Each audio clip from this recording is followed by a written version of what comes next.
नमस्कार दोस्तों, मैं सुबनीत स्वागत करता हूं आपका एक नई वीडियो में। और इस वीडियो में हम बात करने वाले हैं आज विप्रो के पूरे प्रोसेस के बारे में। तो गाइस, इस वीडियो में हम बात करेंगे विप्रो के प्री ज्वाइनिंग और पोस्ट ज्वाइनिंग दोनों एक्टिविटीज जो हैं उस पे डिस्कस करेंगे। एग्जाम पैटर्न पे डिस्कस करने वाले हैं और किस तरीके के क्वेश्चंस इंटरव्यू में आते हैं वो डिस्कस करेंगे। तो गाइस, लास्ट तक इस वीडियो को देखिएगा जिससे कि आपका डाउट जो भी है क्लियर हो जाए। मे बी आप प्री ज्वाइनिंग में हो सकते हैं, या तो पोस्ट ज्वाइनिंग में हो सकते हैं, या तो आप ज्वाइन कर चुके हैं अभी, या फिर आप इंटरव्यू के लिए प्रिपेयर कर रहे हैं। तो गाइस, ये वीडियो आपके लिए होने वाली बहुत ज्यादा हेल्पफुल। तो इस वीडियो को लास्ट तक देखिएगा जिससे कि आपके सारे डाउट क्लियर हो जाए। चलिए स्टार्ट करते हैं। So hello, welcome to my channel Suryansh. Thank you so much, Shubneet, for having me here. Firstly congratulation from my side. Thank you so much, Shubneet. Thank and Suryansh, tell me something about yourself, means your branch, your college. you. Hello everyone. My name is Suryansh, and I have done BTech in CS from Babu Banarsi Das, Northern Indian Institute of Technology, which is situated in Lucknow. Yeah, okay, Suryansh, nice. And Suryansh, tell me something. Now we have to start now process of Wipro. So what's the process of Wipro? Means what's the exam pattern and how many rounds? Like other companies, in Wipro also there are 3 rounds. First one is written round, and second one is TR, and last one is HR. For moving towards TR and HR, you have to just clear out the written test. Written test has different sections, and there are sectional cutoff, actually I can say. There are aptitude, reasoning. So written round consists of aptitude, which is mathematics. You have to solve that. English, and you have to solve 2 coding questions. There are 2 coding questions in that. And last one is actually essay writing. Okay. It is slightly different from other companies. So essay writing is most important. You have to write approx 150 words, if I can say, minimum 150 words. So that's all for written test. Coming up to TR round, once you are Suryansh, I'm interrupting you. So I just want to ask you one more questions in written test. Basically, in written test, this time the difficulty level of encoding and difficulty level of aptitude. Something about, tell me something about what's the difficulty level there. basic, I can say one Okay. array question and one string like question is there in coding. So we have, if we have a little bit practiced or medium level practice, so we can crack easily. Easily. If you have basic knowledge about coding, you can definitely go for it. You can crack it easily. Okay, thank you for your confirmation. Yeah. So next step. In my scenario, it took actually long process. You know, around 2 months. I have to wait. I have to be patient enough for uh, for the technical round. But in today's scenario, if I talk about my friends, Okay. they are completing the all process within 1 month only. But in my scenario, actually I have completed all my rounds in 6 months. I have received my uh, written round result in Fab, and I have joined Wipro in August. So you can see the difference. It actually took 6 months, and I Yeah, have to patient. Because the reason behind is, जो मैंने observe करा, जो मैंने देखा, वो the reason is कि जब जो जिनका सिलेक्शन दिसंबर या नवंबर में हुआ है, या जनवरी में या फेब में हुआ है, तो उनको वेट करना पड़ रहा है अगस्त तक। क्योंकि जो भी ये कंपनीज हैं, एमएनसीज हैं, बेसिकली इनका जो हायरिंग का जो प्रोसेस है वो आपका बीटेक कंप्लीट होने के बाद, या आपका जो एग्जाम्स है, अगर रिजल्ट नहीं आया, एटलीस्ट आपके एग्जाम कंप्लीट हो जाने चाहिए। एग्जाम कंप्लीट होने के बाद ही ये आपको as a full time employment देते हैं। तो डेट्स वाई मुझे लगता है कि आपको 6 महीने का वेट करना पड़ा। और जो आपने एग्जाम्पल दिया अपने फ्रेंड का, आई थिंक कि 1 महीने में सारा प्रोसेस कंप्लीट हो गया। द रीजन इज कि अभी क्या है, हायरिंग चल रही है, वो फुल एम्प्लॉयमेंट के लिए कॉल कर रहे हैं। तो डेट्स द रीजन कि वो 1 मंथ में ही सारा प्रोसेस उनका कंप्लीट हो गया। Actually, Shubneet, requirement भी ज़्यादा. In या today's scenario, project the company is having much, but they don't have employees actually. So this is the reason. क्योंकि अभी जो चल रहा है ना, अभी जो रिक्रूटमेंट चल रहा है वो 1 मंथ के अंदर, मैंने बताया ना कि मेरे फ्रेंड का 1 मंथ के अंदर उसने पहले रिजेक्शन मेल फेस किया. और एक मोस्ट इंपॉर्टेंट थिंग मैं बताना चाहता हूँ, अभी जो भी एस्पिरेंट जिन्होंने दिया हो, और वो उन्हें, हमारे साथ भी ऐसा हुआ था कि हम पड़ा, हमें पेशेंस रखना पड़ा. काफ़ी वेट करना पड़ा, होता एक्चुअली है नहीं। पेशेंस रखिए, आपको अगर रिजेक्शन मेल नहीं आया है तो definitely you are going to get ना success Yeah. Mail, you are going to get that. So Yeah. you have to be patient enough. So Yeah. that's all. Yeah, correct. And Suryansh, one more thing that is after selection, okay, जब हमारा selection हो जाता है तो किस तरीके के documentations की जरूरत पड़ती है हमें? टीआर राउंड और एचआर राउंड वो तो मैं बता ही दूंगा। टीआर राउंड एचआर राउंड में थोड़ा सा बताना चाहता हूँ, या अगर इजाजत हो तो ठीक है। टीआर राउंड का क्या सीन होता है कि टीआर राउंड में आप लकी इनफ हो तो आपको आपको मिल सकते हैं ऐसे ऐसे एचआर मिल सकते हैं, या जो भी आपको रिक्रूट कर रहे हों। अब आप अगर लकी होंगे तो आपसे बेसिक क्वेश्चंस पूछेंगे, या you are completely responsible, actually you are the host of the interview, you can change the direction of the interview. हाँ, आप जिस डायरेक्शन में अपना इंटरव्यू को मूव करना चाहते हो वो आप मूव कर सकते हो। जैसे एग्जामिनर सबसे पहले आपका इंट्रो पूछेगा तो वो एक ये जो क्वेश्चन है ये पूरा आपका रिस्पॉन्सिबल होता है आपके सिलेक्शन और रिजेक्शन का। अगर आप ये प्रिपेयर्ड हो, यू आपका आर नॉट होता है गोइंग टू। कि हम अपने इंटरव्यू को मोड़ सकते हैं, क्या बोल रहे हैं हाँ हम अपने इंट्रो में, दैट्स अ डिपेंड, या करेक्ट। हाँ हाँ, तो जो इंट्रो क्वेश्चन होता है ये सारे इंटरव्यूज में पूछे जाते हैं। आप किसी भी इंटरव्यूज के लिए जाएं तो इसमें आपको सबसे पहला क्वेश्चन इंट्रो क्वेश्चन फेस ही करना होता है।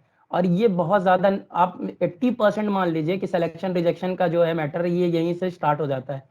तो अगर आप इसके लिए फंबल नहीं हो रहे और आप कॉन्फिडेंट आप दिख रहे हो तो definitely you will be selected. मेरा अभी तक का जितना एक्सपीरियंस रहा है, यहीं पे ही एग्जामिनर आपको जो है देख लेता है कि आप क्या हो, एक्चुअली आपको देख लेता है।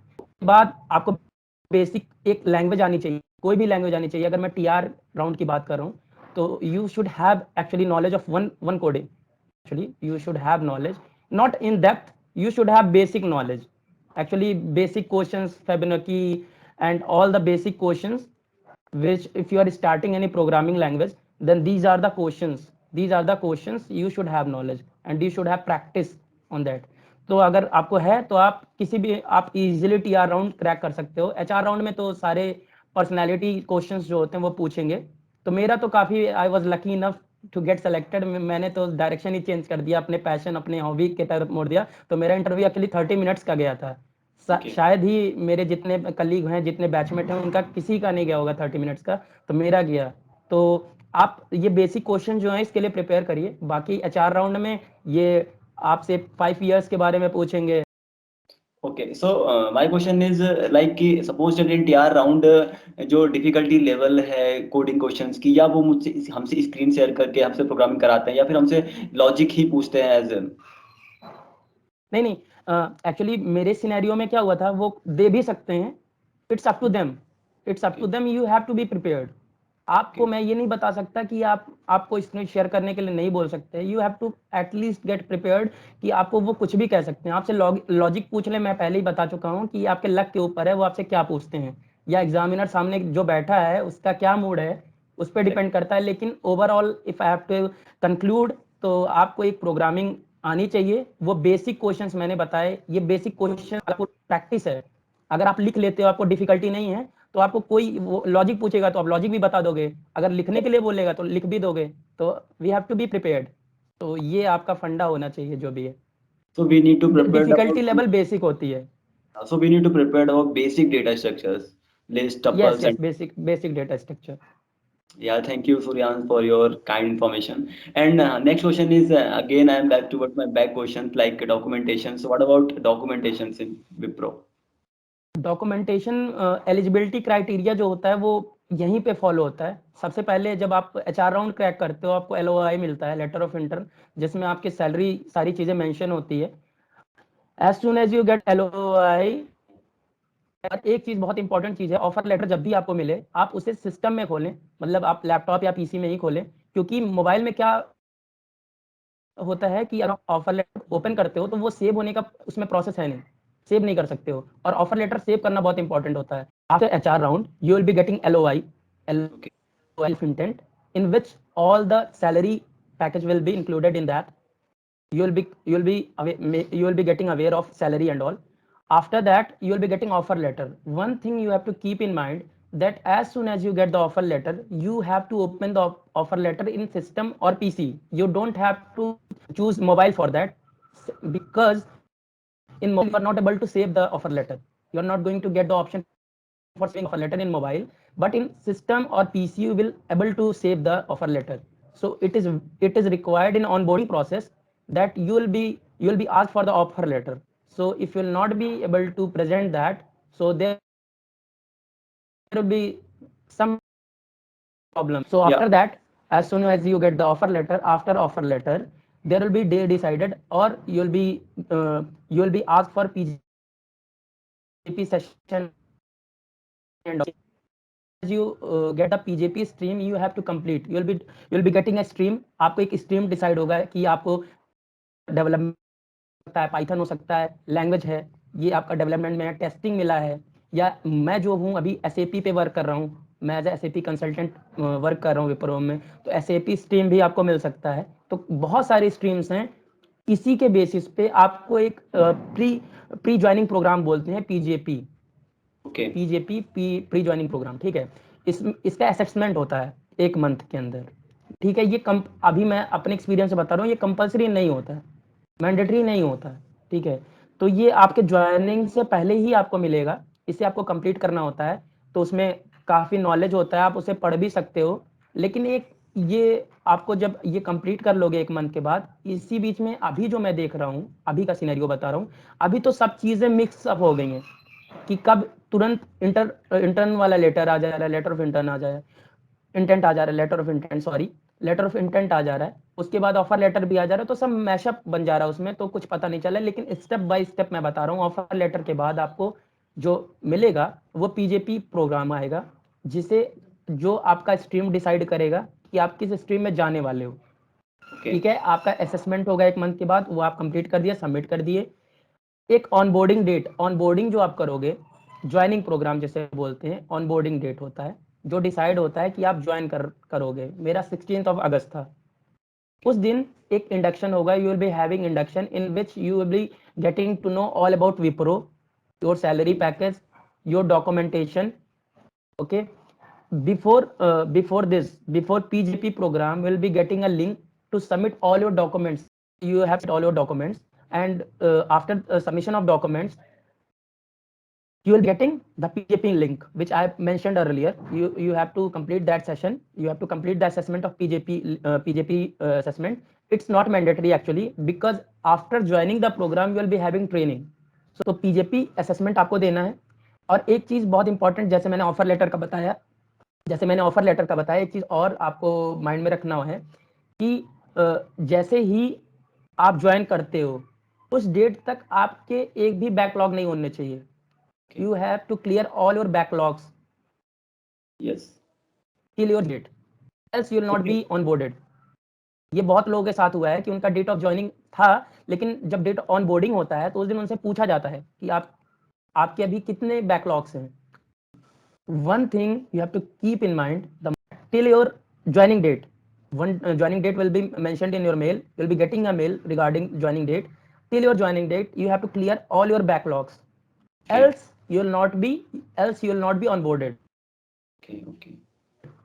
That means कि हमारी जो बैकलॉग्स हैं ऑनबोर्डिंग डे के दिन तक सारी क्लियर हो जानी चाहिए। अगर कोई भी रह रही है आपकी, तो जिस दिन हमारी ऑनबोर्डिंग हो रही है उस दिन तक हमारी जो बैकलॉग है वो क्लियर हो जानी चाहिए, तभी आप ऑनबोर्ड हो पाएंगे, अदरवाइज आप ऑनबोर्ड नहीं हो पाएंगे। शीट जब हम डॉक्यूमेंट सबमिट करते हैं तो वहाँ पे मार्कशीट हमारे 6 सेमेस्टर या 5th सेमेस्टर जो भी हम कंप्लीट किए होते हैं, जैसे मैं जिस प्रोग्राम से सेलेक्ट हुआ वो इलाइट था, वो 4 ईयर प्रोग्राम के बाद होता है। एक 3 ईयर प्रोग्राम का होता है, BSc प्रोग्राम का होता है, तो उनका 5 सेमेस्टर पे होते हैं वो। एक्चुअली हम लोग रिक्रूट तो 7 सेमेस्टर में ही होते हैं ना, तो हमारा रिजल्ट जो होता है वो हमारे पास 7 सेमेस्टर तक का ही होता है, 8 सेमेस्टर का हमारे पास रिजल्ट नहीं होता है। तो जब हम डॉक्यूमेंट सबमिट कर रहे होते हैं तो हमें 1 व्यू जो है, हम लोग का तो AKTU था, तो 1 व्यू जो सबमिट करना होता है वो 7 सेमेस्टर तक का करना होता है। हम लोग को 90 डेज का टाइम मिलता है कि जो बचे हुए डॉक्यूमेंट्स हैं वो हम 90 डेज के अंदर फ्रॉम आवर ज्वाइनिंग डेट हम लोग सबमिट कर सकते हैं। तो ये रही बात डॉक्यूमेंट सबमिट करने की। 2 चीजें बहुत इंपॉर्टेंट थी, एक ऑफर लेटर का मैंने बता दिया, और एक जो है ये बैकलॉग नहीं होना चाहिए ज्वाइनिंग डेट का, तभी आप ऑन बोर्डेड होते हो, ठीक है। Okay That's all. So That's all for that time. So this is all about Wipro process, guys. I hope कि आप सभी को सारे डाउट्स आपके क्लियर हो गए हों। अगर आपके अभी भी डाउट क्लियर नहीं हुए हैं गाइस, तो आप कमेंट बॉक्स में कमेंट कर सकते हैं। और अगर आप चैनल में नए हैं तो चैनल को जरूर सब्सक्राइब करें, क्योंकि यहाँ पे आपको विप्रो से रिलेटेड बहुत सारी इन्फॉर्मेशन मिलती रहेगी। क्योंकि मेरे बहुत सारे फ्रेंड्स, मेरे बहुत सारे जानने वाले पे हैं, जैसा कि सूर्यांश अग्रहरी अभी इस चैनल पे आए हुए हैं, उन्होंने बहुत सारी इन्फॉर्मेशन आपके साथ डिस्कस की है। आई होप इन फ्यूचर अगर हमें कभी भी कोई जरूरत पड़ने वाली विप्रो की, तो डेफिनेटली ये हमारी मदद करेंगे। Thank you so much Agrahari channel में आने के लिए। ओके, इस वीडियो में गाइस इतना ही, मिलते हैं नेक्स्ट वीडियो में, तब तक के लिए tata bye bye. Thank you, bye. Thank you so much for having me. Thank you.